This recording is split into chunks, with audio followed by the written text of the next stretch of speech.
નગર સમાજશાસ્ત્ર વિષય સાથે મળી રહ્યા છીએ. અગાઉના લેક્ચર્સની અંદર મિત્રો આપણે આ વાત થોડીક જાણી કે ભાઈ સમાજશાસ્ત્રની એક વિશિષ્ટ શાખા તરીકે નગર સમાજશાસ્ત્ર એનું શું મહત્વ, એટલે ખાસ કરીને સમાજશાસ્ત્રના સંદર્ભમાં આપણે એની વિશિષ્ટ શાખા જે છે એ થોડીક પ્રારંભિક વાત એ આપણે જાણવાનો પ્રયત્ન કર્યો. એમાં થોડીક આગળ વાત આપણે કરવા માંગીએ છીએ. ગયા વ્યાખ્યાનની અંદર આપણે વાત સમજવાનો પ્રયત્ન કર્યો કે ભાઈ આ નગર સમાજશાસ્ત્ર જે છે એ ઉદ્ભવની આખી જે પ્રક્રિયા છે એ કઈ રીતે થવા પામી. એમાં આપણે કહ્યું કે ભાઈ સમાજશાસ્ત્રની અંદર જેમ જેમ વિભેદીકરણ અને વિશેષીકરણની પ્રક્રિયા જન્મી એના ભાગરૂપે સમાજશાસ્ત્રની અંદર વિભિન્ન શાખાઓનો પ્રાદુર્ભાવ થયો. તો એ શાખાઓ પૈકીની એક શાખા છે તે નગર સમાજશાસ્ત્ર. નગર સમાજશાસ્ત્રનું અભ્યાસનું જે એકમ જે છે એ છે નગર સમાજ. એટલે નગર સમાજના સામાજિક પાસાઓનો વૈજ્ઞાનિક સ્તરે અભ્યાસ કરો એ નગર સમાજશાસ્ત્રનું કાર્યક્ષેત્રનો મુખ્ય જે હાર્ટ ઓફ જે ફિલ્ડ છે તે આ છે. અને એની આસપાસ ઘણી બધી બાબતોની વાત એ નગર સમાજશાસ્ત્ર કરે છે. છેલ્લી જે વાત આપણે જ્યાં અટક્યા હતા ત્યાં કે ભાઈ નગર સમાજશાસ્ત્ર શહેરી સમાજના કયા કયા પાસાઓને સ્પર્શે છે અથવા તો કયા કયા પાસાઓનો અભ્યાસ એ નગર સમાજશાસ્ત્રના કાર્યક્ષેત્રનો હિસ્સો છે. તો સૌ પ્રથમ આપણે જે વાત સમજવાનો પ્રયત્ન કર્યો કે ભાઈ નગર સમાજશાસ્ત્ર જે છે એ સૌ પ્રથમ તો કોઈ પણ શહેરની જે રચનાઓ છે, રચનાઓ બાહ્ય પ્રકારની અને આંતરિક પ્રકારની બંને પ્રકારની રચનાઓનો એ વૈજ્ઞાનિક સ્તરે અભ્યાસ કરે છે. એટલે સૌ પ્રથમ કોઈ પણ શહેરની ઉદ્ભવની જે પ્રક્રિયા જે છે એ કઈ રીતે આકાર પામી, કયા કારણોસર એ શહેર જન્મ્યું. કારણ કે આપણે જાણીએ છીએ તેમ કે કોઈને કોઈ શહેરની પાછળ કોઈ ચોક્કસ ઇતિહાસ રહેલો છે અને એ કારણોમાં એ નગર સમાજશાસ્ત્ર રસ લે છે કે કયા કારણો છે કે જેને લઈને આ શહેરનો ઉદ્ભવ થયો. દાખલા તરીકે આપણે ભારતના સંદર્ભમાં જોઈએ તો ભારતના ઘણા બધા શહેરો એવા છે કે જેના ઉદ્ભવ પાછળ અલગ અલગ પ્રકારના કારણો જવાબદાર છે. જેમ કે હું તમને અત્યારે એક ઉદાહરણ આપું કે ભાઈ એક સાક્ષી નામનું ગામડું કે જેની અંદર એક ટાટાની એક ઉદ્યોગ સ્થાપના થઈ, જેને આપણે લોખંડનું કારખાનું શરૂ થયું અને એ સાક્ષી નામનું ગામડું આજે એક ટાટા નગર અને તરીકે વિશ્વભરમાં જાણીતું છે. તો આવા તો ઘણા બધા શહેરો છે કે જેની પાછળ કોઈ આર્થિક કારણ જવાબદાર છે, તો કોઈક શહેરની પાછળ ધાર્મિક કારણ પણ જવાબદાર છે. આપણે ત્યાં શહેરોના જુદા જુદા જે પ્રકારોની વાતો આપણે કરીએ છીએ કે ભાઈ ઔદ્યોગિક શહેર અને ધાર્મિક શહેર, બંદરીય શહેર, વહીવટી શહેર, રાજકીય શહેર. જેમ કે આપણે ત્યાં ગાંધીનગરની તમે વાત કરો છો તો ગાંધીનગરનો આખો જે વિકાસ જે થયો છે તો એની પાછળનું વહીવટી કારણ જવાબદાર છે કે ભાઈ ગુજરાતનું પાટનગર અને પાટનગરની કક્ષાએ અને એને લેવલે જે વિકાસ થયો છે તો મુખ્યત્વે કારણ મુખ્ય જે જવાબદાર પરિબળ જે છે એ વહીવટી છે. એક સમયે આ સ્થળ અમદાવાદમાં હતું, જ્યારથી આપણે એ સ્થળ અમદાવાદથી બદલીને ગાંધીનગર કર્યું એ પછી આખા ગાંધીનગરની જે રચના અને વિકાસ જે થવા પામ્યો એનો મુખ્ય હારદા છે. તો એ રીતે અંબાજી શહેરની તમે કોઈ વાત કરો તો એ ધાર્મિક કારણ છે. વલ્લભ વિદ્યાનગર જે છે આપણા ગુજરાતનું શૈક્ષણિક શહેર છે કે એના વિકાસની પાછળ કોઈ મહત્વનું જવાબદાર પરિબળ હોય તો શિક્ષણ છે. તો જુદા જુદા પ્રકારના કારણોસર જુદા જુદા પ્રકારના શહેરો, એટલે જે કંઈ શહેરો છે એ શહેર કોઈ ચોક્કસ એક જ કારણસર જન્મે છે એવું નથી. અલગ અલગ શહેરોના કારણો અલગ અલગ છે. હા, પ્રારંભની અંદર કોઈ કારણ જવાબદાર હોય, ત્યારબાદ આજે તમે અમદાવાદના ઇતિહાસમાં ડોક્યું કરો તો તમને કદાચ એ વસ્તુ જોવા મળે કે ભાઈ આજે એક સમય અમદાવાદના ઉદ્ભવની પાછળ મિલો જવાબદાર હતી, કાપડ ઉદ્યોગ જવાબદાર હતો, અને કારખાના અને કાપડ ઉદ્યોગને લઈને અમદાવાદ વધારે વિકાસ પામ્યું. પણ એ જ અમદાવાદનું કાર્ય આજે રહ્યું નથી. આજે અમદાવાદનું મુખ્ય કાર્ય કાપડ છે એવું નથી. આજે તમે એ વાત સુરતને કરે લાગુ પડી શકો. અમદાવાદની અંદર કેટલી બધી એક સમય મિલો હતી અને ધમધમતી મિલો હતી. માન્ચેસ્ટર કાપડની બાબતમાં તો અમદાવાદની એક ઉપમા માન્ચેસ્ટર તરીકે આપણે આપતા હતા. પણ આજે માન્ચેસ્ટરની ઉપમા ધરાવતું નથી, કારણ કે આજે એના કાર્યો બદલાઈ ગયા છે. એટલે ઉદ્ભવ કોઈ ચોક્કસ પ્રકારના કારણસર થયો હોય અને પાછળથી એ શહેરની રચનામાં, અને એવું છે કે શહેરની રચનાની અંદર તો વારંવાર બદલાવ આવ્યા કરે છે. એનું એની આખી જે વ્યવસ્થા જે છે એ વ્યવસ્થામાં સતત બદલાવ આવ્યા કરે છે.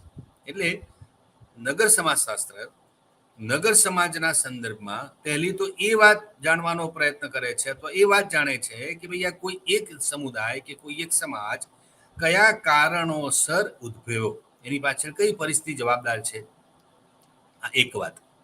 બીજી વાત આપણે જે કરીએ છીએ તો એ જે તે શહેરની રચનાના સંદર્ભમાં, કે દરેક શહેરની જે રચનાઓ છે, વિશેષ કરીને આંતરિક રચનાની અંદર આપણે કહ્યું હતું તેમ કે દરેક શહેરની ચોક્કસ પ્રકારની ખાસિયતો હોય છે. એની એક જેને કહી શકાય કે એનું કદ જે છે, એની કદ, પછી એની જે ઘનતા જે છે, એનું બંધારણ, એનું વસ્તી વિષયક પાસું, ઘણા બધા પાસાઓ, એનું ભૌતિક પાસું, આ બધી બાબતો એની આંતરિક રચનાના હિસ્સામાં આવે છે. અમદાવાદ શહેરની આપણે વારંવાર વાત એટલા માટે કરીએ છીએ કે અમદાવાદ શહેરના અભ્યાસો અનેક ઘણા થયેલા છે. ખાસ કરીને હરીશ દોશી સાહેબનો જે અભ્યાસ છે જાણીતો, અમદાવાદની પોળોનો અભ્યાસ, એટલે નગર સમાજશાસ્ત્રના સૌ વિદ્યાર્થી મિત્રોએ આ દોશી સાહેબનો પુસ્તક તો વાંચવું જ રહ્યું, કારણ કે એ માત્ર અમદાવાદ શહેરની વાત છે એવું નથી, એ લગભગ શહેરોને એ વાત લાગુ પડે છે. એટલે એ સિવાય ઘણા બધા આપણે આગળ વાત કરીએ, પૂના શહેરનો અભ્યાસ જાણીતો છે, અને સુરતના પણ અભ્યાસો થયા છે. જાણીતા શહેરોના લગભગ અભ્યાસો બહુ જાણીતા છે. તો આ બધા જ અભ્યાસોમાંથી એક વાત ફલિત થાય છે તે કે દરેક શહેરની પોતાની એક અલગ ખાસિયત હોય છે. અને એક ખાસિયતની અંદર શું હોય છે? મુખ્યત્વે કદ. કે પ્રત્યેક શહેરનું જે કદ જે છે એ જુદું જુદું છે. આજે તમે મુંબઈની વાત કરો, તમે દિલ્હીની વાત કરો, તમે કલકત્તાની વાત કરો, તમે મદ્રાસની વાત કરો, અને એની તુલનાએ અમદાવાદની સંખ્યા ઘણી ઓછી છે. વસ્તી વિષયક પાસું તમે જોવા જાઓ તો અમદાવાદ અને મુંબઈ વચ્ચે તફાવત ઘણા બધા છે. હવે વસ્તીને લઈને બીજા પ્રશ્નો અને બીજી બાબતો ઉદ્ભવે છે. એના પડોશ જૂથો અને એની આંતરિક રચના, ઉપજૂથો, વિભિન્ન પ્રકારના પડોશ જૂથો, આ બધી રચના એ પેલી વસ્તી સાથે જોડાયેલી છે. એ રીતે પછી એની ઘનતાની વાત કરી, આપણી બંધારણની વાત કરી, તો આ રીતે કોઈ પણ શહેર એ આ પ્રકારની આંતરિક રચના ધરાવે છે, ને એ આંતરિક રચનાનો અભ્યાસ એ નગર સમાજશાસ્ત્ર માટે બહુ મહત્વની બાબત જોવા મળે છે. બીજી બાબત આપણે કરી હતી કે ભાઈ માત્ર આંતરિક રચનાનો અભ્યાસ કરે છે એવું નથી. નગર સમાજશાસ્ત્ર આ પ્રકારના નગરીય સમુદાયો અથવા નગર સમાજના બાહ્ય રચનાઓનો પણ અભ્યાસ કરે છે. બાહ્ય રચનાની અંદર કઈ પાસું આપણે તપાસીએ છીએ? દાખલા કે આપણે ત્યાં રહેઠાણની પેટર્ન છે, વિશેષ કરીને જમીન. શહેરની બાબતમાં જમીન બહુ મહત્વનું પરિબળ છે. જે શહેરનું કદ વધારે છે ત્યાં સ્વાભાવિક રીતે એ જમીન ઉપર ભારણ વધે છે. આજે મુંબઈ જેવા શહેરની અંદર તમે વાત કરો કે ત્યાં જમીનના એક નાનકડા ટુકડાની કિંમત કેટલી કરોડો રૂપિયાની કિંમત હોય છે. એનું કારણ માત્ર ને માત્ર શું છે કે જે તે શહેરમાં વસ્તીનું પ્રમાણ અને એ જમીનના ભારણ ઉપર અસર કરે છે. એટલે જે પ્રદેશમાં વસ્તીનું પ્રમાણ વધારે હોય અને વસ્તીનું પ્રમાણ વધારે હોય ત્યાં જમીનનું પ્રમાણ ઓછું હોય, અને જમીનનું પ્રમાણ ઓછું હોય એટલે એની સ્વાભાવિક છે એ ડિમાન્ડ અને સપ્લાય વાળી થિયરી ત્યાં લાગુ પડે છે. એ રીતે મુંબઈ કરતા અમદાવાદની અંદર મુંબઈની તુલનાએ અમદાવાદમાં કંઈક ઓછો ભાવ હોય, પણ અમદાવાદ અને અન્ય નાના કસ્બા કે ટાઉનમાં તમે જાઓ તો ત્યાં ભાવનો તફાવત હોય. એટલે દરેક શહેરની જમીનનું જે પેટર્ન જે છે, જમીનનો જે આ ઉપયોગ જે છે એ પેલી મૂળ વાત પેલી વસ્તી સાથે જોડાયેલો છે. એટલે આપણે ડાયરેક્ટ શું કહેવાય કે ડાયરેક્ટ જમીનનો અભ્યાસ નથી કરતા, પણ જમીનના ભારણને લઈને કેવા પ્રકારની અસરો પડે છે એની ચર્ચા એ નગર સમાજશાસ્ત્ર એ પોતાના અભ્યાસમાં સમાવે છે. આ એક વાત આપણે કરી. હવે બીજી વાત આપણે કરવી છે નગર સમાજશાસ્ત્રના અભ્યાસનો બીજો જે મુદ્દો જે છે એ છે કે શહેરના સામાજિક સંગઠનનો અભ્યાસ. કે નગર સમાજશાસ્ત્ર નગર સમાજના જુદા જુદા જે સંગઠનો છે, દાખલા તરીકે નગર સમાજની અંદર જ્ઞાતિ મહત્વનું એક સંગઠન છે. ભલે જ્ઞાતિ ગામડાની અને શહેરની જ્ઞાતિમાં તફાવત છે, પણ શહેરી સમુદાયમાં પણ જ્ઞાતિ એવું સંગઠન તરીકે કાર્યરત છે. તો એ કેવા પ્રકારનું સંગઠન છે, નગર સમાજ માટે કેવી રીતે કાર્યાત્મક છે, તો એ આખી વાત એ આપણે અભ્યાસના ભાગરૂપે કરતા હોઈએ છીએ. એ ઉપરાંત ધર્મ, શિક્ષણ, કુટુંબ, રક્ત સંબંધો અને સામાજિક સ્તરીકરણ, કોમી સંબંધો, સ્થળાંતર, પછી સત્તાની રચના, લોકોનું અનુકૂલન. આજે તમે જુઓ તો ધર્મ એ પણ મહત્વનું પાસું એ નગર સમાજનું રહ્યું છે. ગ્રામીણ સમાજ અને નગર સમાજ ધાર્મિક બાબતોમાં શું તફાવત છે? તો કે ગ્રામીણ સમાજની અંદર કદાચ એવું બને કે કોઈ ગામનો આપણે અભ્યાસ કરીએ તો કદાચ ત્યાં આપણે 2 કે 3, વિશેષ કરીને મુખ્યત્વે 2 કે 3 ધર્મોના લોકો સાથે વસવાટ કરતા એવું બને. પણ એ વસ્તુ નગરમાં વધારે વ્યાપક સ્વરૂપે જોવા મળે છે. મેટ્રો શહેર હોય, મોટા મહાનગરો જેને કહીએ છીએ, એ મહાનગરોની અંદર એવું છે કે વિશ્વના લગભગ ધર્મોના લોકો વસવાટ કરતા હોય. અમદાવાદની અંદર પ્રમાણ અલગ અલગ હોઈ શકે, ત્યાં સંપૂર્ણ આ લોકો નથી. દરેક ધર્મનું પ્રમાણ તો છે, વધતા ઓછા પ્રમાણમાં. એટલે વિભિન્ન ધર્મના લોકો એક જ સાથે એક જ સમુદાયમાં વસવાટ કરે એ કિસ્સો તમને, એ ઘટના તમને શહેરમાં જોવા મળે, ગામડામાં જોવા મળે પણ બહુ ઓછી. એટલે એ ધાર્મિક બાબતો હવે એને લઈને પણ બીજા એની રચનામાં તફાવત આવે. શહેરમાં જુદા જુદા ધાર્મિક સંગઠનો છે, ધર્મ સ્થાનો છે, દરેકની પોતાની આસ્થાનું કેન્દ્ર છે. તો દરેક ધર્મએ પોતાના આસ્થાના કેન્દ્રો ઊભા કરેલા છે. કોઈ મંદિર બનાવે, કોઈ મસ્જિદનું આયોજન કરે, અને તો આ બધા જ અલગ અલગ સ્થળો છે. દરેકની પોતાની આસ્થા છે અને એના ઉત્સવો, તહેવારો એ ઉજવાતા હોય છે. એટલે એ બાબત છે. આપણે શહેરમાં તમે જુઓ તો આમ સિરીજ લાગે. તમે કોઈ મુંબઈ કે દિલ્હી કે મહાનગરોની આમ ઓબ્ઝર્વેશન કરો તો તમને આવા પ્રકારના ધાર્મિક તહેવારો, ઉત્સવોની એક આમ એક ધારાવાહિક જોવા મળે કે ભાઈ આ પ્રસંગ ગયો, આ પ્રસંગ ગયો, આ પ્રસંગ ગયો. એટલે એમ લાગે કે આ બધી એનો કોઈ અંત આવતો જ નથી. પણ અંત કેમ ના આવે? કારણ કે વિભિન્ન ધર્મના લોકો, હિન્દુઓનો પ્રસંગ પૂરો થાય, તહેવાર પૂરો થાય, એટલે મુસ્લિમોનો શરૂ થાય, મુસ્લિમોનો તહેવાર પૂરો થાય એટલે ખ્રિસ્તીઓનો તહેવાર શરૂ થાય. અને એમ સિરીજ તમે જુઓ. એમ શહેરમાં તમને કોઈને કોઈ આવા પ્રકારના ધાર્મિક સરઘસ નીકળ્યા હોય, જુલુસ નીકળ્યા હોય, ઉત્સવ મનાવતા હોય, ઉજવણી કરતા હોય, એવા કિસ્સાઓ તમને વારંવાર જોવા મળે. લગ્ન સિઝન ચાલી જાય પછી વચ્ચે. એટલે એ આખી વાત નગર સમાજને લાગુ પડે છે. પછી ત્રીજો મુદ્દો જે છે નગર સમાજના અનુસંધાને, તે છે શિક્ષણ. તો નગર સમાજનું આ પાસું પણ મહત્વનું છે. અને આગળ આપણે કહ્યું હતું તેમ કે આજે નગરની અંદર આવવાનું જે કારણ છે, સ્થળાંતરની જે અંદર પ્રક્રિયા જે જોવા મળે છે, એમાં મોટે ભાગે આ એક કારણ આપણને જોવા મળ્યું છે આપણને અભ્યાસોમાં, કે ભાઈ લોકો 2 કારણસર શહેરમાં આપતા હોય છે. મોટે ભાગે રોજગાર, અને એની સાથે બીજું બાબત જે જોડાયેલું છે તે શિક્ષણ. આજે શૈક્ષણિક તકોની વાત કરીએ તો ગામડાઓ કરતાં શહેરોમાં તકોની પ્રાપ્તિ વધારે છે. અને તક પ્રાપ્તિને લઈને લોકો ગામડાઓમાંથી શહેરો તરફ આવતા હોય છે. એટલે નગરનું આખું શૈક્ષણિક માળખું અને રચના, આજે તમે શહેરમાં જાઓ તો તમને કોલેજ, અરે ગામડામાં કદાચ કોલેજ ના પણ હોય. અને આજે તો તાલુકા, ગામડાની અંદર તો હવે કોલેજ તાલુકા પ્લેસ ઉપર કોલેજ હોય છે, જ્યારે શહેરની અંદર વિસ્તારે વિસ્તારે તમને કોલેજ જોવા મળે. અને સ્કૂલો, કોલેજો, યુનિવર્સિટી, અને હવે તો શહેરોમાં યુનિવર્સિટીની પણ તમને સ્થાપના જોવા મળે. તો માહોલ આખો જે તમે જુઓ તો એ આખો શૈક્ષણિક માહોલ, એના માટેની વ્યવસ્થા, હોસ્ટેલ્સ હોય, અને એના માટેની બધી એક વિદ્યાર્થીને જે વાતાવરણ જોઈએ એવા પ્રકારનું વાતાવરણ, ગ્રંથાલય હોય, વાંચવાની લાઇબ્રેરી હોય, આ બધું જ તમને શહેરમાં જોવા મળે. અલગ અલગ ફિલ્ડના વિદ્યાર્થીઓ ભણવા માટે આવતા હોય, માહોલ વિદ્યાર્થીને અનુરૂપ હોય. તો એ પાસું છે શિક્ષણ.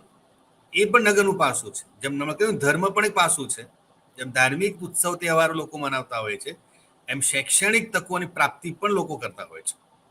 એટલે કોઈને ફરિયાદ રહેતી નથી કે મને મારું, અને આ બધી અલ્ટિમેટલી આ બધી જેને આપણે શહેરની વિશેષતાઓ કહીએ છીએ એ બધી આમ તો આપણી જરૂરિયાતો છે, અને આપણી જરૂરિયાતો માટે વ્યવસ્થા ઊભી થયેલી છે. એટલે એમાં અનિવાર્ય પાસું છે શિક્ષણ. એ ઉપરાંત બીજી મહત્વની બાબત છે કુટુંબ અને રક્ત સંબંધો. કે શહેરી સમાજના જે કુટુંબનું જે રચના છે, કૌટુંબિક રચના જે છે, એ પણ થોડીક તમને ભિન્ન જોવા મળે, વિશેષ કરીને ગ્રામીણ સમાજના સંદર્ભે.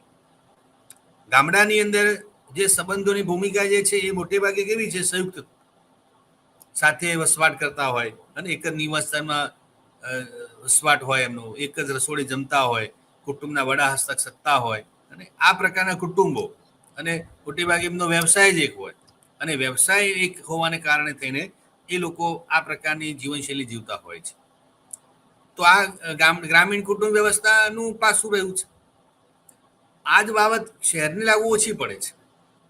શહેરમાં આ પ્રકારના કુટુંબો હોય છે ખરા, પણ એની સંખ્યા મર્યાદિત હોય છે.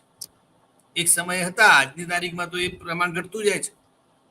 હવે એનું કારણ શું છે કે કોઈ પણ શહેરની અંદર 2 કે તેથી વધુ પેઢીના સગાઓ એક જ નિવાસસ્થાનમાં રહેતા હોય એવા કિસ્સાઓ ઓછા બને. પણ એનો અર્થ એવો નથી થતો કે સંયુક્ત કુટુંબમાંથી વિભક્ત કુટુંબ બને છે. આપણે એના માટે અનુકૂલનતા શબ્દ વાપર્યું છે. રચનાત્મક અને કાર્યાત્મક જે વાતો કરી હતી, કે રચનાની દ્રષ્ટિએ તફાવત છે, કાર્યાત્મક દ્રષ્ટિએ નહીં. એટલે એવું બને કે રચનાત્મક દ્રષ્ટિએ એટલે બરાબર છે, 3 કે 4 ભાઈઓ હોય તો એક જ મકાનમાં બધા સાથે વસવાટ કરે, એ આમ શક્ય પણ નથી. નાના નાના રૂમમાં કેવી રીતે શક્ય બને સાથે પરિવાર સાથે જીવવાનું? તો એ અનુકૂલનતા છે કે ભાઈ એક ભાઈ અલગ જાય, એ પોતાની વ્યવસ્થા ઊભી કરે, બીજો ભાઈ જાય, બીજો પરિવાર બીજાની વ્યવસ્થા ઊભી કરે, એમ ક્રમશઃ એક ભાઈ પોતપોતાની વ્યવસ્થા ઊભી કરે. એમાં કંઈ ખોટું નથી, પણ એનો અર્થ એવો નથી થતો કે આ ભાઈઓ વચ્ચે કોઈ પણ પ્રકારના લાગણી કે ભાવનાત્મક સંબંધો નથી. આપણે એવા કિસ્સા પણ જોયા છે કે એ લોકો દર સપ્તાહે એકવાર મળતા હોય એકબીજાના ઘરે, નાના મોટા પ્રસંગો એકબીજા સાથે ભેગા મળી ઉજવતા હોય, તો પેલા કરતાની સંયુક્તતા વધારે છે. એટલે આમ જોવા જાવ તો એ પેલા પ્રેમથી છૂટા પડીને રહેવું એ વાત અલગ, સારી વસ્તુ છે. જો ઝઘડા કરીને એકબીજાથી અલગ પડ્યું કે મન એકબીજાના મન ખાટા થઈ જાય, જ્યારે આ એક સમજણ છે, અન્ડરસ્ટેન્ડિંગ છે, એક મેચ્યોરિટી સાથે નિર્ણય લીધો છે કે આપણે વ્યવસ્થાના ભાગમાં છૂટા રહીએ છીએ. એનો મતલબ એવું નથી કે આપણે પરસ્પર ભિન્ન છે. તો કાર્યાત્મક રીતે તો બધા સાથે છે. ધંધા રોજગારમાં એવા ઘણા અમદાવાદમાં એવા પરિવારો જોયા છે કે ભલે અલગ રહેતા હોય પણ એમનો ધંધો રોજગાર સાથે કોમન હોય. દરેક ભાઈ એ ધંધાના સ્તરે પોતપોતે, એટલે ધંધાની દ્રષ્ટિએ બધા સાથે છે. રહેઠાણની વ્યવસ્થા અલગ અલગ છે, એ બરાબર છે. તો આ એક પરિવર્તન છે. રક્ત સંબંધ, હવે એને લઈને રક્ત સંબંધોમાં પણ ચેન્જ આવ્યો છે. રક્ત સંબંધોમાં કયા પ્રકારના પરિવર્તનો તમે જોઈ શકો છો? શહેરની અંદર વિશેષતા શું છે કે પેલી દાયરો સીમિત થતો જાય છે. પેલી વાત કરીએ કે ભાઈ ગામડાની અંદર શું છે કે થોડીક મોકળાશ વધારે છે, ત્યાં પારિવારિક ભાવનાની થોડીક વધારે છે. જ્યારે શહેરની અંદર પેલી વ્યક્તિગત વિકાસ અને વ્યક્તિગત તકો અને વ્યક્તિગત વિકાસને લઈને ત્યાં થોડીક એને કહી શકાય કે ભાવનાત્મક સંકીર્ણતા આપણને આમાં વધારે જોવા મળે છે. એટલે રક્ત સંબંધોની બાબતમાં થોડાક જેને કહેવાય સેલ્ફ સેન્ટ્રિક એપ્રોચ એ વધારે જોવા મળે છે. એની આગળ વાત આપણે કરીશું, પણ ટૂંકમાં આ રક્ત સંબંધોની ઢબ એ શહેરી સમાજમાં વધારે જોવા મળે છે. કારણ કે અને એ અનુકૂળ પણ છે. આજે ગામડાની અંદર નથી કે ભાઈ તમે શહેરવાળા તો અમને ખાલી બોલાવો, આર્ટિફિશિયલ બોલાવો છો, વ્યવહાર કરો છો. આર્ટિફિશિયલ વ્યવહાર ના કરે તો કરે શું? બધાને જ બોલાવે, બધાની સાથે સમય આપે તો પછી વ્યવસાય નોકરી ક્યારે કરી શકે? એમના ઘરે ગયા તો બોલાવ્યા નહીં, ખાલી જમવાનું પૂછવું, ફરવા ના આવ્યા. હવે આવું બધું સ્વાભાવિક છે. અમદાવાદ કે મુંબઈ જેવા શહેરમાં તમે જાઓ, સગાવાલા આવા રીતે આવે, દરેકની પાછળ આટલો સમય આપે, એ એમને અનુકૂળ પણ ન પડે અને એ શક્ય પણ નથી. કારણ કે નોકરી ધંધા માટે માણસને જવું પડે. તો એક વ્યવસ્થા છે. તો અને શહેરમાં આ અનુકૂળ પદ્ધતિ છે. તો એમાં કોઈને ખોટું લાગવાનું કે આ થવાનું તે થવાનો પ્રશ્ન ઉપસ્થિત થતો જ નથી. પછી બીજી એક વાત આવે છે કે ગામડાના અને શહેરના સ્તરીકરણમાં અંતર છે મિત્રો. ગ્રામીણ સ્તરીકરણની વાત બહુ વિશદ આપણે કરી ચૂક્યા છીએ, એટલે એમાં આપણે વધારે આગળ ન જઈએ. પણ શહેરી સ્તરીકરણના સંદર્ભે એવું કહી શકાય કે ગામડા અને શહેરના સ્તરીકરણમાં થોડોક તફાવત છે. ગામડાનું જે સ્તરીકરણ જે છે એનો પાયો જે છે એ છે તે જ્ઞાતિ, મહદઅંશે જ્ઞાતિ. અને પછી પાછળથી એમાં આપણે વર્ગની વાત કરી. શહેરની અંદર વ્યક્તિના મૂલ્યાંકનમાં જ્ઞાતિ કરતા વર્ગ વધારે પ્રાધાન્ય ધરાવે છે. આજે પણ તમે જુઓ કે શહેરમાં વ્યવસ્થા જ છે કે વ્યક્તિનું જ્ઞાતિ નથી પૂછતા, કઈ જ્ઞાતિના છો એ મુદ્દો હવે શહેરમાં લગભગ ધીમે ધીમે ઓછો થતો જાય છે. એને બદલે વર્ગ આધારિત માળખું વધારે મજબૂત બનતું જાય છે. શહેરમાં તમે જુઓ બધી વ્યવસ્થા છે પેલી વર્ગ આધારિત છે. આજે રહેઠાણની પસંદગી કરવાની હોય, અને સ્કૂલની બાળકો માટે કોઈ સ્કૂલ પસંદ કરવાની હોય, કે હરવા ફરવાના સ્થાન પરની પસંદગી કરવાની હોય, ખરીદી કરવાની વાત હોય, ઘણી બધી બાબતો, દરેક બાબતમાં તમે જુઓ તો વર્ગ નક્કી કરે છે કે ભાઈ કયા વર્ગમાંથી તમે આવો છો, which caste class you belong. આપણે કાસ્ટની વાત નથી કરતા. એટલે અમીર વર્ગમાંથી આવો છો, તમે મધ્યમ વર્ગમાંથી આવો છો, તમે નિમ્ન વર્ગમાંથી આવો છો, કયા વર્ગમાંથી આવો છો. અને તમે જુઓ અહીં વ્યવસ્થા બધી વર્ગ આધારિત છે કે એક શહેર જે છે તો એક શહેરમાં એક શહેર નથી જીવાતું, અલગ અલગ શહેરો જીવાય છે. અમીરોનું શહેર જુદું હોય છે, એમના શોખ, એમની પસંદગી, એમની ખરીદી અને જુદું જુદું છે. એમની જીવનશૈલી તમે જુઓ, કહેવાય એક શહેર, પણ એક શહેરની અંદર બધા જ લોકો એક સરખું જીવન નથી જીવતા. ઘણી વાત એક જ બનાવી, એક પરિવારના લોકોમાં ભિન્નતા હોય છે. બે ભાઈઓ હોય તો બંને ભાઈઓનું જીવન સેમ નથી હોતું, કારણ કે મૂળ વાત પેલી છે કે ભાઈઓમાંથી એક ભાઈ જે છે એ કદાચ બને મિડલ ક્લાસમાં હોય ને બીજો ભાઈ અપર ક્લાસમાં હોય. તો અપર ક્લાસમાં જે ભાઈ છે એનું જીવન જે છે એ અપરને અનુરૂપ હશે, અને મિડલ વાળાને મિડલને અનુરૂપ હશે. કહેવાય બે ભાઈઓ છે, બે ભાઈઓના જીવનમાં તફાવત છે. ખ્યાલ? તો એ રીતે શહેરની અંદર ભિન્નતાઓમાં જુદા જુદાપણું જોવા મળે છે. અને વિશેષ કરીને મેં કહ્યું તેમ કે વર્ગ, આવક, મૂળ વર્ગ એટલે શું? આવક. કારણ કે આ આખી વર્ગોની વ્યવસ્થા જે છે એ મૂળ તો આવક ઉપર છે. દરેક વ્યક્તિની આવક સરખી નથી, અને આવક સરખી નથી એટલે તફાવતો આ રીતે આપણે સ્વાભાવિક જોવા મળે છે. એટલે આ મુદ્દો પણ આપણને અસર કરે છે. સામાજિક સ્તરીકરણ એ પણ આપણે એ સંદર્ભમાં ગ્રામીણ સમાજશાસ્ત્રના સ્તરીકરણની વાતના સંદર્ભમાં આપણે વાત કરી હતી, તો એ વાત જુદી છે, એ ગામડા માટે સુસંગત છે. જ્યારે અહીંયા આપણે વાત કરવા જઈ રહ્યા છીએ તે સંપૂર્ણપણે નગર સમાજના અનુસંધાને છે. પછી આવે છે મિત્રો કોમી સંબંધો, કે ગામડાના અને શહેરના, વિશેષ કરીને શહેરની અંદર જે લોકો વચ્ચેના જે સંબંધો જે છે એ સંબંધોમાં પણ આપણે અભ્યાસ કરતા હોઈએ છીએ. સંબંધોનો વિશેષ કરીને કે લોકોના એક કોમ અને બીજી કોમ વચ્ચેના સંબંધોમાં શું સંબંધોમાં મુખ્ય બાબત કઈ છે. ક્યાંક સંબંધોમાં ક્યાંક નાના મોટા પ્રશ્નો ઊભા થાય છે, કયા કારણસર થાય છે, અને એનું સમાધાન કઈ રીતે આપણે લાવી શકીએ, અને એના માટે આપણે શું કરી શકીએ, કેવા પ્રકારના ઉપાયો એ આપણે બતાવી શકીએ. તો એનો બહુ વૈજ્ઞાનિક પદ્ધતિથી અને આમ તલસ્પર્શી એને કહી શકાય અભ્યાસ એ નગર સમાજશાસ્ત્ર કરતું હોય છે. બીજી એક બાબત એ છે કે નગર સમાજમાં એક મુદ્દો આવે છે લોકોના અનુકૂલનનો. કારણ કે મોટે ભાગે અગાઉ કહ્યું હતું તેમ કે શહેરની અંદર મૂળ શહેરના લોકોનું સંખ્યા કદાચ બહુ ઓછી હશે. મૂળ શહેર જે છે એની સંખ્યા ઓછી હોય. મોટે ભાગે લોકો સ્થળાંતરિત થતા હોય છે. એટલે આમ તમે કોઈ પણ શહેરમાં જાઓ ને તો આમ ઊંડો અભ્યાસ કરો તો દરેક લગભગ એમ માનો ને કે 100% 90% મૂળ કઈ બીજા જ નીકળે, એ પોતે શહેરના ના હોય. પછી આપણે પૂછીએ ભાઈ તમે આ શહેરમાં કેટલા સમયથી વસવાટ કરો છો, એ તુરંત કહેશે ભાઈ હું 5 વર્ષથી આવ્યો, કોઈ કહે છે કે મેં 10 વર્ષથી આવ્યો, કોઈ કહે છે મારો જન્મ નહીં થયો, કોઈ કહે છે મારા બાપ દાદા અહીંયા આવ્યા.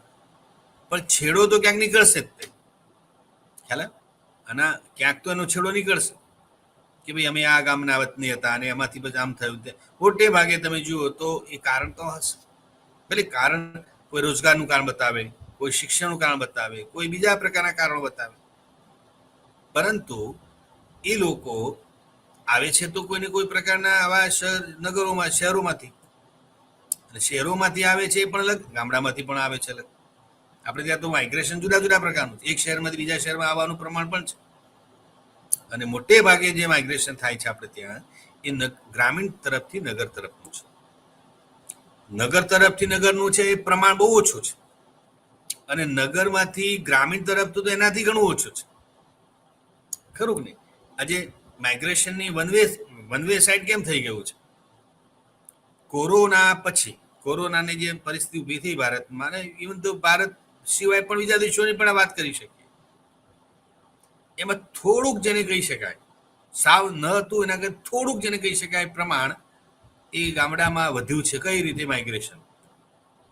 એટલે એમાં કઈ સ્થાયી હંગામી સ્થળાંતર, પરમેનન્ટ સ્થળાંતરના કિસ્સા કદાચ એકાદ બે કિસ્સા બન્યા હશે. કોઈ ગામમાં તમે જાઓ તો કદાચ હાર્ડલી એવા 2-3 કિસ્સાઓ એવા જોવા મળ્યા હશે તમને કે જે આ પ્રકારની પ્રક્રિયામાં, પણ મોટે ભાગે તો આપણે ત્યાં માઇગ્રેશન આ બાજુનું છે. એટલે આવા અભ્યાસોને આધારે ખબર પડી અને આપણે જાણ્યું કે ભાઈ કોરોના પછી કેટલાક લોકોએ ગામડા સાથેનો સંબંધ વધાર્યો છે. પેલા સંપૂર્ણ, મને યાદ છે કે પેલા દિવાળીના પ્રસંગે લોકો જ્યારે વસવાટ કરતા હોય શહેરોમાં તો અચૂકપણે પોતાના ગામની મુલાકાત લે. એમ તમે ગામડામાં જાઓ તો દિવાળીના સમય પર લગભગ બધા શહેરમાં રહેતા હોય, બધા મોટે ભાગે ધંધો રોજગાર જે કંઈ કરતા હોય પણ પોતાના ગામની મુલાકાત લે, અને દિવાળીના 5-10 દિવસ તો અચૂક ગામમાં હાજર હોય અને તમને આમ જીવંત લાગે ગામ. હવેના કાળમાં એવું છે કે લોકો લગભગ આવતા જ નથી. શરૂઆતમાં આવે, ધીમે ધીમે ધીમે જેમ જેમ જેમ શહેરની અસરમાં, શહેરની આખી સિસ્ટમમાં જોડાઈ જાય, પછી એમને ગામ થ્રુ આવે કરવું યાદ, પણ બહુ છું મળવા વડીલો હોય એમને મળવા માત્ર આવે, 1-2 દિવસ રોકાણ કરે, પણ પેલું 10-15 દિવસનું રોકાણ કરીને ગામના લોકો સાથે હળે મળે એવું હવે ધીમે ધીમે ઓછું થતું હોય છે. ઘણાના કિસ્સામાં તો પોતાનું મકાન જ ના હોય કે ભાઈ મેં શહેરમાં એટલા માટે આમ ભળી ગયા હોય, એટલે ગામડામાં સાથે કોઈ લગાવ રહ્યો ના હોય. નવી પેઢીને તો સાવ લગાવ ના હોય, જૂની પેઢીને તો હજુ પેલા થોડાક સંબંધો એવા હોય એટલે જૂની પેઢી સાથે તો લગાવ હોય, પણ નવી પેઢીને તો સાવ ડિસ્કનેક્ટ હોય. આવું સ્વાભાવિક છે. પણ કોરોના પછી એવું નિરીક્ષણમાં માલુમ પડ્યું છે આપણને કે દરેક ગામમાંથી વધારે નહીં પણ 2-5% લોકો એવા નીકળ્યા છે કે જેઓ ફરીથી પોતાના વતન તરફ વળ્યા છે.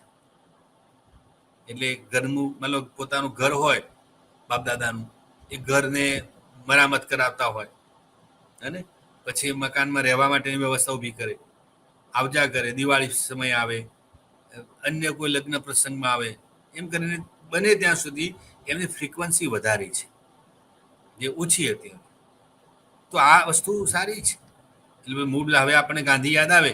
ગાંધી આના સંદર્ભમાં તો ગ્રામોદ્યોગીકરણની વાત કરી કે ગામડાઓ પડી ન ભાગે અને ગામડામાંથી માઇગ્રેશન વન સાઇડ ન થઈ જાય, માટે થઈને એમને ગ્રામીણ વિકાસ ઉપર વિશેષ ભાર મૂક્યો હતો. અને વિકાસ એટલે કેવો વિકાસ? સામુદાયિક ભાવનાથી સામુદાયિક વિકાસ. એટલે સમુદાય વિકાસ યોજના જે છે, કમ્યુનિટી સીડીપી, જેને સીડીપીના નામથી આપણે ઓળખીએ છીએ, એ સીડીપીમાં શું હતું? આ તો છે કે ગામડાનો ઉત્કર્ષ, આપણે સર્વોદય વિકાસ, સર્વાંગીણ વિકાસ, અને એવો વિકાસ, એવો ટકાઉ વિકાસ હોવો જોઈએ. અને વિકાસ એવો કરવાનો છે કે જેથી કરીને ગામડાના લોકોને શહેરો તરફ આવવું ન પડે. ઉદ્યોગની સ્થાપનાની વાત કરી, શિક્ષણના વ્યવસ્થાની વાત કરી, રોડ રસ્તાની વાત કરી, તો આ બધી તમે સમુદાય વિકાસ યોજનાના પેલા વિભિન્ન પ્રકારની યોજનાના કાર્યક્રમોને તમે જુઓ તો કાર્યક્રમોમાં બધા કાર્યક્રમો સામેલ છે જ કે ભાઈ શિક્ષણની સગવડ ઊભી કરવી, ગામડામાં પ્રાથમિક શાળા, માધ્યમિક શાળા, અને એવા 10-15 ગામડાઓને સાંકળીને કોઈ કોલેજની વ્યવસ્થા કરવી. એ રીતે ગામડાની અંદર સ્થાનિક રીતે નાનો મોટો લોકો વ્યવસાય કરી શકે, તો એ વ્યવસાય કરવા માટેની તકો મળે. અન્ય પ્રકારના રોજગાર ધંધા કરતા લોકો સાથે સરકારનું લાયસન્સ હોય, એનું માર્કેટિંગ, વસ્તુ ઉત્પાદિત થયેલી વસ્તુનું યોગ્ય બજાર મળે. તો આમ કરીને એ રીતે મનોરંજન માટેની તકો. તો કેમ કરીને લોકોને ગામડાઓના આ પ્રકારના માળખામાં રાખવા, એવા પ્રકારના પ્રયત્નો સરકાર તરફથી પણ થાય છે અને સ્વૈચ્છિક સંગઠનો તરફથી પણ થાય છે. પણ એનું મૂળ કારણ કયું છે ત્યાં? કે ભાઈ ગામડામાંથી લોકોનું પ્રમાણ ઘટે આવવાનું. કારણ કે હવેની સ્થિતિ એવી થઈ છે કે ગામડાઓ એટલા બધા ગામડાઓ ધીમે ધીમે ધીમે ધીમે ધીમે શહેરો તરફ આવી રહ્યા છે. એટલે એક સ્થિતિ એવી આવશે કે અત્યારે જે આંકડો આપણે 40-60ની વાત કરી રહ્યા છે કે 35-65ની વાત કરીએ છીએ, એ આંકડો કદાચ આવનાર વર્ષોમાં 50-50 પહોંચી જશે. અને એક સમય તો એવું આવશે કે બહુમતી શહેરો તરફની વધી જશે. જો આની આ ગતિ ચાલુ રહી તો આવનાર સમયમાં, એટલે 2050 પછીના ગાળામાં તમે જરા જોશો તો કદાચ એવું બને કે ગામડાઓ કરતા શહેરોમાં રહેતી વસ્તીનું પ્રમાણ વધારે હશે. કારણ કે એ રીતે સંખ્યા અને રીતે માઇગ્રેશન થતું જાય છે. આ એક વાત. બીજું મિત્રો, ગામડાના શહેરની અંદર એક મોટો મુદ્દો આવે છે અનુકૂલનતાનો. એ નગર સમાજશાસ્ત્ર સંદર્ભમાં પણ એનો અભ્યાસ કરે છે કે ભાઈ કોઈ એક વ્યક્તિ જે નગરમાં આવે છે ત્યારે એને વ્યવસાયિક બાબતો તો ઠીક છે, પણ એની સાથે બીજા મુદ્દાઓ પણ ઊભા થાય છે. મોટા ભાગે તમે હમણાં કહ્યું તેમ રહેઠાણનો મુદ્દો ઊભો થાય. પછી એ શહેરની જીવનશૈલી સાથે સેટ થવામાં મુશ્કેલી પડે છે. કારણ કે ગામડામાંથી વ્યક્તિ આવેલી હોય અને કેવી ગામડાની આખી તો વ્યવસ્થા જુદી હોય છે, અને ગામડાની આખી જે વ્યવસ્થામાંથી સંપૂર્ણપણે શહેરી વ્યવસ્થામાં આવવાનું અને એક પાછું એ રૂટીનમાં આવી જવાનું. આપણે શનિ રવિની રજા આવે છે તો સોમવારે થોડાક ક્ષણ માટે કેવું આમ લાગે છે પાછું કે ફરીથી રૂટીનમાં આવવાનું, અને આમ ક્ષણ માટે વિલંબ પણ થવાય છે એ રૂટીનમાં આવતા પહેલા. તો જો 2 દિવસના ગાળામાં જો તમારી મુશ્કેલી આ પ્રકારની વધતી હોય તો આટલા લાંબા કાળ સુધી તમે ગામડામાં રહેતા હો અને તુરંત તમારે કોઈ શહેરી વસવાટમાં જવાનું આવે તો સ્વાભાવિક છે કે અનુકૂલતાના પ્રશ્નો ઊભા થાય. રહેઠાણનો પ્રશ્ન ઊભો થાય કે મકાન લેવાનો, મકાનમાં પાછું વ્યવસ્થા ઊભી કરવાની અને એ અનુરૂપ રહેવાનું. ગામડાની અંદર જે છૂટછાટ મળતી હતી ગામડામાં, માનો કે દરેક બાબતમાં, પાણીની બાબત હોય, ખોરાકની બાબત હોય, હરવા ફરવાની બાબત હોય, કેટલા બધા રિસ્ટ્રિક્શન્સ એ રીતે શહેરમાં લાગી જાય છે. અને અપરિચિત લોકો હોય. ગામડામાં તો મોટો ફાયદો શું છે કે બધા જ ગામના આબાલ વૃદ્ધ એકબીજાને પરિચિત હોય. નાના હું મોટેરા છું, સ્ત્રીઓ છું, પુરુષો છું. એટલે આમ તમને એક પ્રકારની લાગણી, ગામને સાથે લાગણી થવાનું કારણ આ પણ છે કે બધા જ એકબીજાને સરસ રીતે જાણતા ઓળખતા હોય, એટલે એ રીતનો પ્રશ્ન નથી. જ્યારે શહેરમાં આવું શક્ય નથી. શહેરની અંદર તો સ્થિતિ એવી આવે કે તમે જે મકાનમાં વસવાટ કરતા હો અને માનો કે કોઈ દિવસ આગ લાગે કે ચોર આવે તો તમે ચોરને કે તમારી જાતને બચાવવા માટે કે ચોરને પકડવા માટે તમે કઈ ભાષામાં બોલાવો? કોઈની મદદ લો તો કઈ ભાષામાં લો? કારણ કે તમારી અડોશ પડોશમાં બીજી ભાષા જાણતા બોલતા હો. તમે જે ભાષા બોલો છો, જાણતો છે, એ અડોશી પડોશ જાણતા ના હોય, ખરું કે નહીં? એટલે એ બાબત શહેરને લાગુ પડે છે. અને વાત સાચી છે કે તમારે અડોશીને પૂછવું પડે, અડોશીને કે ભાઈ તમે કઈ ભાષા જાણો છો. તો આ વાત શહેરને લાગુ પડે છે. એટલે ખોરાકની બાબતો હોય અને વ્યવસાયની બાબતો હોય, આવવા જવાની બાબત હોય, કેટલી બધી. આમ જોવા જાવ તો શહેરમાં સેટ થવું કેટલી, આજે કોઈ નવું પરિવાર હોય તો એને સહેજે આવા અમદાવાદ જેવા મોટા શહેરમાં તો સેટ થતા 2-5 વર્ષ લાગી જાય. પછી આપણે પૂછીએ કે તમારું રૂટ, હા કે હવે ધીમે ધીમે ધીમે સેટ થઈ રહ્યા છે. આમ એડજસ્ટ થવું પડે. નાના શહેરમાંથી મોટા શહેરમાં આવે એટલે બધું કેવું એડજસ્ટમેન્ટ કરવું પડતું હોય છે. તો બસ એ અનુકૂલનતા છે. તો આ બધી બાબતમાં કેટલાક લોકોને તો એ અનુકૂળ આવતી પણ નથી. એમની પ્રશ્ન ફરિયાદ હોય છે તો અનુકૂલનતા ના હોય છે. છેવટે પછી ઘણા કિસ્સામાં એવું નથી બનતું કે ભાઈ અમે હવે શહેરમાં રહેવા નથી માગતા, અથવા શહેર અમને હદતું નથી, શહેર અનુકૂળ નથી આવતું, બીમાર રહેવાય છે, શહેરની અંદર આ બધું આવે. એટલે બધું એ મૂળ વાત અનુકૂલનતાની છે. એટલે નગર સમાજશાસ્ત્ર આ બધા પાસાઓનો પણ એમાં શું કરે છે? અભ્યાસ કરે છે. પછી બીજું એક પાસું મિત્રો, જે શહેરનું જે છે તે કુટુંબની રચના અને કાર્ય પર શું અસરો પડી એનું, કે વિભિન્ન પ્રકારના સંદર્ભે, ખાસ કરીને નગર સમાજશાસ્ત્રની આ જે છે કે હમણાં મેં કહ્યું ને તેમ કે કૌટુંબિક રચનામાં બદલાવ આવ્યો છે. અને જેમ જેમ શહેરોમાં ફેરફાર થાય છે, એની સંખ્યામાં, એની ઘનતામાં, એના સ્વરૂપમાં, તો એની સીધી અસર અથવા આડકતરી અસર એ સંબંધો પર પડે છે. એટલે પહેલા જે સંબંધોમાં જે ઉષ્મા, સંબંધોમાં જે લાગણીનું તત્વ હતું, એ લાગણીનું તત્વ હવે ધીમે ધીમે ઓછું થતું જાય છે. તમે જોજો પારિવારિક જે માહોલ જે છે એ અદ્દલ પહેલા જેવો નથી રહ્યો.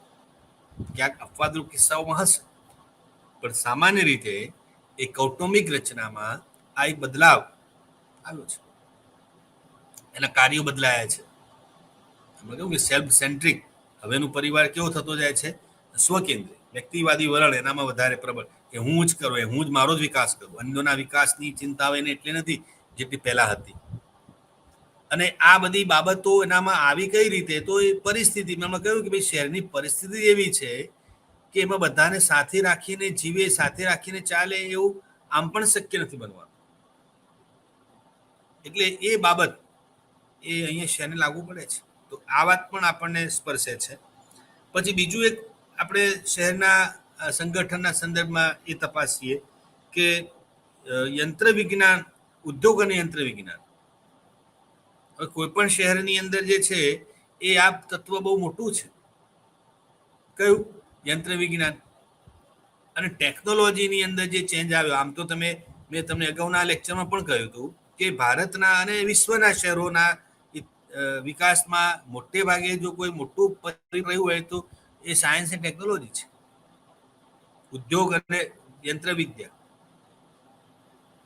આટલા બધા ઉદ્યોગો સ્થપાયા ન હોત તો આટલા બધા શહેરો વિકાસ પામે ન હોત. આજે કોઈ પણ શહેર, સુરતના, તમે સુરત શહેરની તમે વાત લો, સુરતનો વિકાસ જે ચારે બાજુ થઈ રહ્યો છે, તો એની પાછળનું મુખ્ય કારણ આ પણ છે ને કે ભાઈ શહેરની અંદર જે ટેક્સટાઇલ ઉદ્યોગ વિકાસ પામ્યો.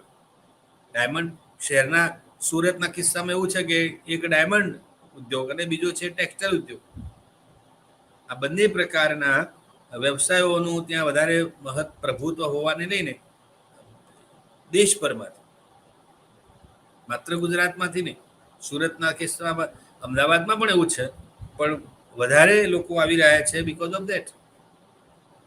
આપણે કોરોના કાળની અંદર ખબર પડી કે કેટલા બધા લાખોની સંખ્યામાં પરપ્રાંત, એટલે કોઈ બિહારથી, કોઈ યુપીથી, કોઈ રાજસ્થાનથી, અને કેટલા બધા આ પ્રકારની વ્યવસાયિક રચનામાં જોવા મળતા હતા. એટલે એ આંકડો બહાર આવ્યો ત્યારે આપણને ખબર પડી આટલી મોટી સંખ્યામાં આપણે ત્યાં અમદાવાદમાં આટલા બધા જે કર્મચારી, ખાસ કરીને કામદારો રહે છે. તો એ આવવાનું કારણ શું? માઇગ્રેશનનું શું કારણ? ઘણાને તો આ પ્રકારની પરિસ્થિતિ હોવા છતાં પણ પોતાના વતનમાં જવું નહોતું. ઘણાએ સરકારે પ્રયત્ન કર્યો ટ્રેનના દ્વારા અને સલાહ સમજણથી કે ભાઈ તમે અત્યારે પોતાના વતનમાં જતા રહો, પછી પરિસ્થિતિ સામાન્ય થશે ત્યારે પરત આવી જવાનું છે. કંઈ કાયમી સ્થળાંતર થઈ જવાનું શું નથી. છતાંય તે ઘણા બધા લોકોએ એ વાત સ્વીકારી નહોતી કે ભાઈ જેવું છે તેવું, સુખે દુઃખે ગમે તેવી પરિસ્થિતિ ઊભી થશે પણ અમે શહેર છોડીને ગામડામાં જવાના નથી. એનું શું કારણ? એના બે કારણ છે. એક તો કે શહેરમાં છોડીને અમે જઈએ ક્યાં? ગામડું છે પણ ગામડાની અંદર એવી કોઈ વ્યવસ્થા જ નથી જેને અમે જઈ વસવાટ કરીએ. અને ગામડા છોડીને શહેરમાં જઈશું તો એની શું ખાતરી છે કે શહેરમાં ગામડામાં ફરીથી કોરોનાની પરિસ્થિતિ ઊભી નહીં થાય? અને આપણે એ જાણ્યું પણ ખરું કે શરૂઆતના તબક્કે ગામડાની અંદર આ પરિસ્થિતિ ઓછી એવી ગંભીર હતી, પણ જેમ જેમ શહેરોમાંથી લોકો ગામડાઓમાં આવવા માંડ્યા તો એને લઈને ગામડાની અંદર પણ આ રોગ વધી ગયો.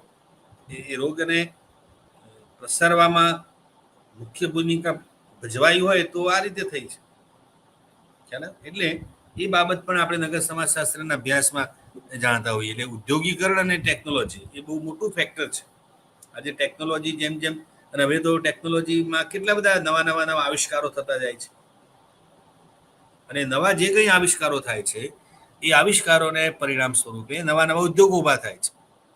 અને નવા જે ઉદ્યોગો સ્થાપિત થાય છે એને કારણે થઈને શહેરની ક્ષમતાઓમાં પણ વધારો થાય છે. આજે મુંબઈના કિસ્સામાં આપણે વારંવાર કહીએ છીએ કે મુંબઈમાં રોટલો મળે છે પણ રોટલો નથી મળતો, છતાં પણ લોકો, લાખોની સંખ્યામાં લોકો મુંબઈ તરફ આવે છે. અને દરેકને પોતાને લાયક બધું મળી પણ જાય છે. કોઈ સાવ બહાર મેદાની પ્રદેશમાં કે બહાર સૂઈ જાય છે ફૂટપાથ ઉપર, એવું નથી. એવા કિસ્સા છે, ઓછા છે, પણ આખો માંસ બહાર રહેઠાણ વગરનો રહી ગયો હોય એવું નથી. એનું શું કારણ? કે ભાઈ આવક તો મળે છે, અને માણસ જ્યારે કોઈ પણ પ્રકારની ઇન્કમ કમાતો થાય ત્યારે એમાંથી એને ખર્ચ કરવાની ઈચ્છા થાય કે ભાઈ લાવો ને મહિને દિવસે આટલા રૂપિયા કમાઈએ છીએ તો 2-5 રૂપિયા આપણા માટે પણ ખર્ચી, એ સારું મકાન ઊભું કરે, વસવાટ ઊભો કરે, એની સાથે નવા બીજા જે કંઈ એની જરૂરિયાતના ખર્ચા હોય એમાંથી પાર પાડે. એટલે પણ મૂળ કારણ શું છે? ઉદ્યોગ.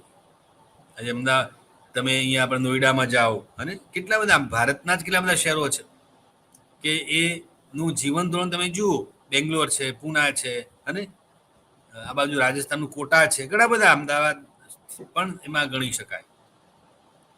તો ભારત અને વિશ્વમાં પણ, કેવળ ભારતની અંદર આ પ્રશ્ન છે, વિશ્વભરના દેશોના આ પ્રશ્ન છે. તો એ થવાનું શું કારણ? આટલી બધી આજે વિદેશોમાં કેટલા મોટા પ્રમાણમાં, હમણાં જે એક અહેવાલ આવ્યો હતો ન્યુયોર્ક ને ન્યૂજર્સીના કિસ્સામાં, કે હવે શહેર ઉપર એટલું બધું ભારણ વધતું જાય છે કે કદાચ એવું બને કે આવનાર વર્ષોમાં એ શહેરની ક્ષમતા ગુમાવી બેસે. એ આખો સરસ કોઈ કે એનો અભ્યાસ કરીને વાત કરી કે આટલા આટલા ટન શું કહેવાય, આટલા ટન વજન પૃથ્વી સહન કરી રહી છે. હવે એનાથી આ લિમિટ છે. આ લિમિટથી બહાર જો જશે તો આ શહેરને કંઈ પણ થઈ શકે. એ શહેર દરિયામાં ડૂબી જાય, શહેરમાં ગંભીર કહી શકાય એવા શું કહેવાય ધરતીકંપ આવે, અનાવૃષ્ટિ આવે, અતિવૃષ્ટિ આવે, કોઈને કોઈ કારણસર એ શહેરને પારાવાર નુકસાન થવાનું છે. અને તો પર્યાવરણવિદોએ અને આ બધા એ લોકોએ ભવિષ્ય વાંખેલું જ છે વર્ષોથી કે જતે દિવસે આ દરિયાઈ કાંઠાના વિસ્તારો જે છે, દરિયાઈ કાંઠાના જે શહેરો છે, એ શહેરોમાં પારાવાર તકલીફ ઊભી થવાની છે. દસ કે સુનામી આવશે અથવા કોઈ વાવાઝોડા, એટલે ટૂંકમાં સમુદ્ર કાંઠાના વિસ્તારો, એ શાયદ શહેર હોય કે ગામડું હોય, એને કોઈને કોઈ પ્રકારનું નુકસાન વેઠવાની તૈયારી તો રાખવી પડે. ગ્લોબલ વોર્મિંગનું કારણ હોય, કારણ ગમે તેટલા હોય. અને આપણે બધા જાણીએ છીએ કે જેમ જેમ સૂર્યનું તાપમાન વધે છે, ગરમીનું, એ તાપમાનની અસર સીધી ક્યાં પડે છે? દરિયાઈ વિસ્તારો ઉપર. એ આજે જે કહેવાય કે શીત કટિબંધોનું જે બરફ જે છે ધીમે ધીમે ધીમે ધીમે ધીમે પીગળી રહ્યો છે. તો એ પીગળવાનું કારણ શું છે? ગરમી. વાતાવરણમાં જેમ જેમ ગરમી વધે છે તેમ તેમ એ વાતાવરણમાં ગરમીને પહોંચી વળવા માટે આવા શીત કટિબંધ અથવા આવા વિસ્તારોના શહેરોના આ પ્રકારની મુશ્કેલીઓ વધી છે. ઉનાળામાં તમે જાઓ તો ત્યાં નદીઓમાં પૂર આવેલા હોય. સામાન્ય રીતે પૂર આવે તો ક્યારે આવે? ચોમાસામાં. આપણે બાળકોને લઈને ગયા હોય પૂરી નદીમાં આટલા મોટા પ્રમાણમાં પૂર આવેલું તમે જોવા મળે, તરત ખ્યાલ આવી જાય કે ભાઈ આ મુશ્કેલી વધી છે. તો આ બધા જ કારણો છે એના, ગ્લોબલ વોર્મિંગ અને બધું છે. છતાં પણ શહેરોમાં આવવાનું આકર્ષણ એ ઘટ્યું નથી. આ પણ એટલું જ મુદ્દો મહત્વનો છે. આટલી બધી માનવ હોનારતો થાય છે, આટલા બધા પ્રશ્નો ઊભા થાય છે, પણ એથી કરીને લોકો શહેરોમાં આવવાનું અટકાવી દીધું, શહેરોમાં જવાનું બંધ કરી દીધું, એવું બન્યું નથી. જાણીએ છીએ, સમજીએ છીએ, બધી જ ખબર છે. એનું શું કારણ છે મિત્રો? એનું કારણ એ છે કે ભાઈ એનો વિકલ્પ પણ તમારી પાસે શું છે? શહેરોની પાસે જે ક્ષમતા છે એ ક્ષમતા તમારી પાસે બીજી કઈ રીતે તમે ક્ષમતા ઊભી કરી શકો? એ કઈ રોજગાર ઊભા કરી શકો છો? તમે કઈ શિક્ષણ વ્યવસ્થા બી ઊભી કરી શકો છો? ના. એટલે કહીએ છીએ ખરા, જાણીએ પણ છે, સમાજશાસ્ત્ર વિદ્યાર્થીઓ તો આ બધું વાકેફ છે, પણ એથી કોઈ શહેરમાં આવવાનું કોઈ બંધ કરી દીધું અથવા તો માઇગ્રેશન સંપૂર્ણ બંધ થઈ ગયું એવું બનવાના ચાન્સીસ ઓછા છે. જેવું થશે એટલે સૌનું થશે. અત્યારે લોકો એવી માનસિકતા સાથે જ જીવે છે કે આટલું બધું થશે, મારે એકલાનું થોડું થશે. એમ જ્યારે થશે ત્યારે સૌની સાથે થશે ને, સૌનું એ કોઈનું નહીં. અત્યારે ગ્લોબલ વોર્મિંગની અંદર આટલી બધી અવેરનેસ ને આ ને તે બધું ઘણું બધું આપણે પ્રયત્ન કેટલા બધા કરી રહ્યા છે, પણ લોકોએ હજુ એ વાતને આમ જે ગંભીરતાથી લેવી જોઈએ એ ગંભીરતા લીધી નથી. એક ભાઈને મેં સહજ સવાલ કર્યો કે ભાઈ એમના ઘરમાં પેલા કહેવાય દરેક રૂમમાં એક એસી, એટલે મેં સહજ મિત્ર ભાવે કહ્યું કે આટલા બધા એસી શું કામ તમારે લગાવવાની જરૂર છે? તમે એકાદ બે ઓછા લગાવ્યા હોત તો ન ચાલે? અને એનાથી કેટલું તમે દેશની મોટી સેવા કરી શકો ન લગાવીને. તો કે કેમ સેવા? તો કે આ તમે એસી લગાવો એટલે જે વાતાવરણમાં ગરમી જે છે એટલી ઓછી તો જાય ને. તમારું એક એસી બંધ હોય તો એટલું ઓછું તો પડે જ. તો મિત્ર હસતા હસતા કહ્યું પડી મારા એકલાથી શું ફેર પડશે. માનો કે હું સંપૂર્ણ મારા બધા જ એસીને બંધ કરી દઉં અથવા એસી ન પણ લગાવું તો એથી શું આ ગ્લોબલ વોર્મિંગનો મુદ્દો પૂરો થઈ જશે, અટકી જશે. એ સમસ્યાનું સમાધાન મારાથી જ આવી જશે. તો દરેક વ્યક્તિ જો આ માનસિકતા રાખે તો શક્યતા જ નથી. પણ સાથે સાથે પેલું સકારાત્મક અભિગમ પણ આપણો હોઈ શકે કે નહીં. પેલાઓને હું મારા ઘરને ચોખ્ખું રાખું તો સ્વયં ગામ ચોખ્ખું થઈ જશે. પણ એ માનસિકતા આપણી નથી કે ભાઈ મારો કચરો તો હું રાખી દઉં છું, તમને ક્યાં ભારે પડે છે. પણ તમારો કચરો ક્યાંક તો કચરો કરે છે કે નહીં એમ. એટલે એ વાત છે, ઠીક છે. પણ ટૂંકમાં આ વૈશ્વિક પ્રશ્ન છે અને એ દરેક શહેરને સ્પર્શે છે. માત્ર ભારતના શહેરોને સ્પર્શે છે એવું નથી, ભારત સિવાય અન્ય દેશોના શહેરોને પણ આ મુદ્દો સ્પર્શે છે. આ વાત. પછી મિત્રો ઝડપી શહેરીકરણને લઈને જુદા જુદા પ્રકારના બીજા પરિબળો પણ ઊભા થાય છે. અત્યારે તમે જુઓ તો દરેક શહેરની અંદર મોટો, અને ભારતમાં તો ઘણા સમયથી આપણે જોઈએ છે, એ છે માળખાકીય સુવિધાઓ. તમે કોઈ પણ શહેરનું ઉદાહરણ તમે લો તો એમાં સરકાર પક્ષે આ પ્રકારના જે પ્રયત્નો જે છે એ તમને અસરકારક લાગે છે. દાખલા તરીકે રોડ રસ્તાની તમે વાત લો, દરેક શહેરની અંદર રોડ રસ્તાનું, પેલું ડ્રેનેજ લાઇનનું અને સંદેશા વ્યવહારનું સતત કામ ચાલતું તમને જોવા મળે.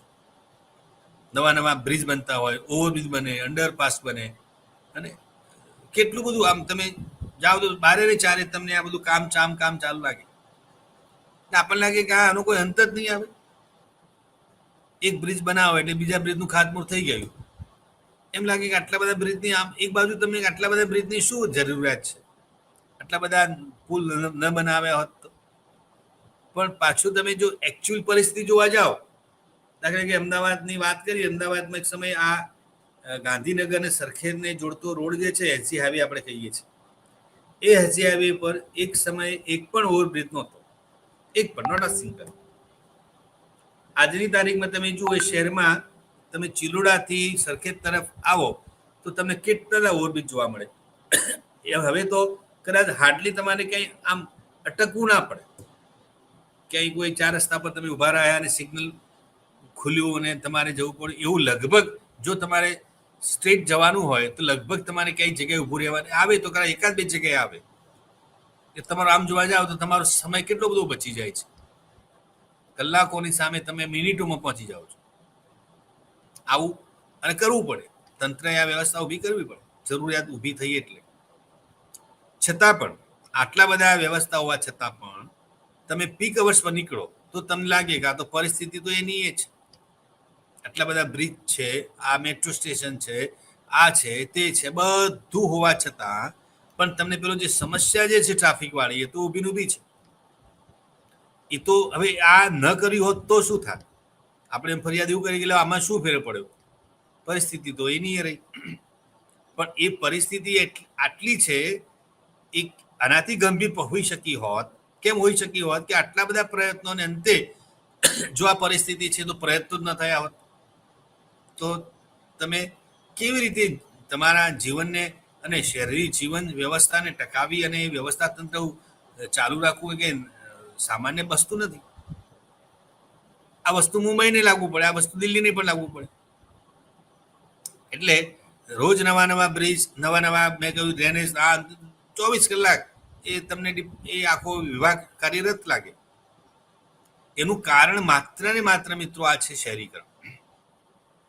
તંત્રને શું કામ સતત આ પ્રકારના પ્રયત્નોમાં રહેવું પડે છે અને આગોતરું આયોજન કરતા રહેવું પડે? કૂવો ખોદો અને આગ લાગીને કૂવો ખોદી તો એ વસ્તુ શક્ય જ નથી. એટલે અર્બન પ્લાનિંગમાં તો આપણે એડવાન્સ ચાલતા હોઈએ છીએ, 10 વર્ષનું આગોતરું આયોજન કરીને કે ભાઈ ભવિષ્યમાં આ સ્થિતિ ઊભી થશે અને પહોંચી વળવા માટે સરકારે શું પગલાં લીધા. અને સરકાર સ્તરે કોઈ પણ સરકારો એ પ્રકારના આયોજનમાં એક્ટિવ હોય છે. છતાં પણ કોલેજો ઊભી કરવાની વાત આવે, સ્કૂલો ઊભી કરવાની વાત આવે, બગીચા ઊભા કરવાની વાત આવે, કઈ વસ્તુ એવી નથી કે અને તમે છતાં પણ તમે જાઓ તો ઓવર ક્રાઉડિંગ જોવા મળે. તમે કોઈ બગીચામાં જાઓ તો તમને ભીડ લાગે, તમે રેલવે સ્ટેશન જાઓ તો ભીડ લાગે, તમે બસમાં જાઓ તો લાઈનમાં ઊભું રહેવું પડે, બસમાં ઊભું રહેવું પડે. એમ લાગે કે આટલી બધી વ્યવસ્થા છતાં પણ આ બને છે કે આ બધાના મૂળમાં પેલી વસ્તી છે. અને વસ્તી એટલે આ શહેરીકરણમાં આ વસ્તુ આવે જ છે કે શહેરની અંદર પ્રતિદિન લોકોનું આવવાનું જે પ્રમાણ જે છે એ ક્રમશઃ શું થતું જાય છે, વધતું જાય છે. એટલે શહેરીકરણની 3 ઘટનાઓની આપણે વાત કરી શકીએ. એક કે જે તે શહેરનો જન્મદર. આજે તમે વડોદરાની વાત કરો તો વડોદરા શહેરની અંદર વડોદરામાં રહેતા લોકોમાં જન્મદરનું પ્રમાણ શું છે એ પણ શહેરીકરણને અસર કરે છે. એટલે એમાં જન્મદરના તફાવતો શું હોય? અને ભલે ગામડા કરતા શહેરમાં જન્મદરના તફાવતો થોડા ઓછા છે, પણ એનો અર્થ એવો નથી ત્યાં જન્મદરનું પ્રમાણ તો છે જ. એક બાબત. નંબર 2 આપણે કહ્યું હતું કે ભાઈ દૂર દૂરથી અહીંયા જે મુખ્યત્વે આપણે ત્યાં લોકો આવે છે ત્યાં શું કરવા, માઇગ્રેશન જે છે પણ શહેરીકરણ હિસ્સો છે. દૂર દૂરથી આજે અડોશ પડોશમાંથી જુદા જુદા પ્રદેશમાંથી, મોટા શહેરમાં તો આખા ભારતમાંથી શહેરોમાં લોકો આવે છે. હવે તો એવું રહ્યું જ નથી. હવે તો વિશ્વ નાનું ગામડું થતું જાય છે. વિદેશમાં તમે અમેરિકા કે કેનેડામાં જાઓ તો ત્યાં વિશ્વભરમાંથી લોકો આવી રહ્યા છે.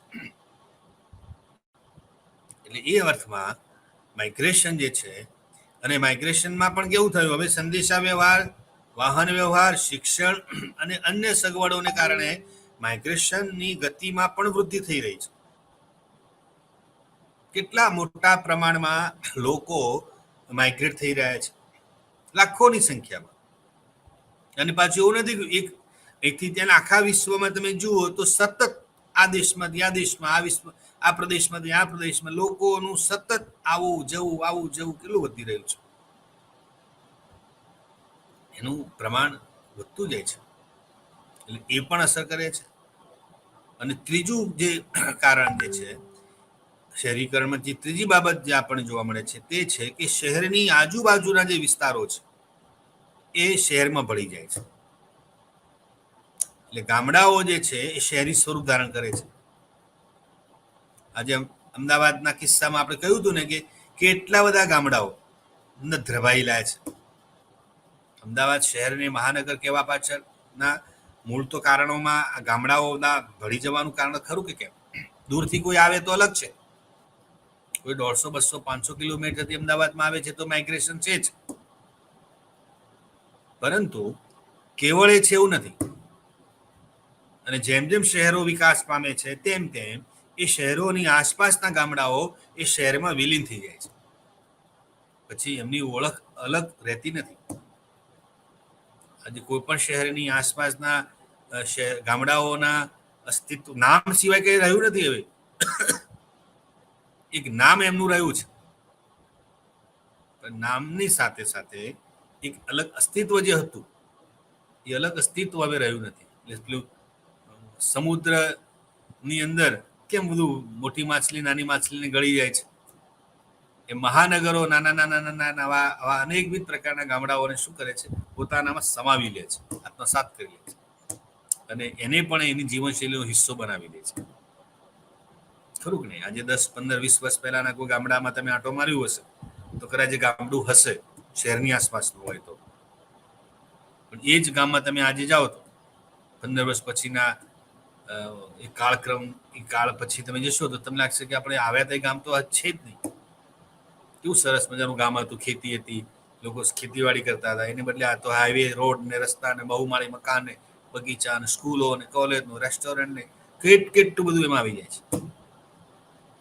અને સમય કેટલો ઓછો આમાં હોય છે. ચારે બાજુ વિસ્તરતું ચારે બાજુ એક દિશામાં વિસ્તરે છે એવું નથી. ચારે છેડે તમામ, આમ આ છેડે જાવ તો પણ એટલો વિકાસ, આ છેડે જાવ તો એટલો વિકાસ, વિકાસની અને અસીમ. અને જે કંઈ કારણો હોય, આમ એ વાત સારી પણ છે. એક દ્રષ્ટિએ વાત આપણને સારી કેમ લાગે છે કે ભાઈ આ બધા કારણોસર શહેરીકરણમાં ઝડપ જે આવી છે એના કારણોમાં આ બધા કારણો તો લાગુ પડે છે. એક સમય ધીમું હતું, આજે પણ ઝડપી છે. ઝડપી શહેરીકરણને કારણે અલગ અલગ પ્રકારની બાબતો ઉદ્ભવે છે. તો એક વાત. પછી શહેરીકરણ અને શહેરવાદ. શહેરીકરણમાં મેં કહ્યું તેમ કે આ બધા બાબતોને આ સમાવેશ આપણે શહેરીકરણમાં કરીએ.